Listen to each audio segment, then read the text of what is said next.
149তম জন্মদিবস উপলক্ষে আমরা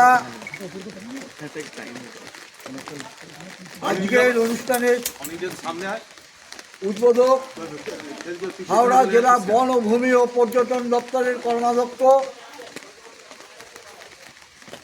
এই এলাকাটা প্রশাসনিকভাবে যার উপর ন্যস্ত আছে সেই মানস কুমার বসুকে প্রথমে মাল্যদান করার জন্য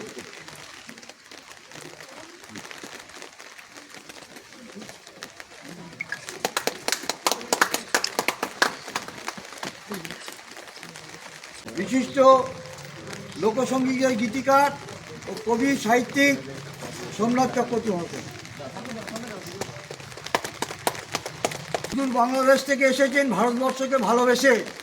সবাই ভারতবর্ষের নিন্দা করে না, যিনি ভারতবর্ষকে ভালোবেসে এসেছেন সেই খাইরুল আলম মহাশয়কে মাল্যদান করেন। আমার হাতে দিই, টিপে দিয়েছেন তো না, মুরব্বীরা দিই তাকে।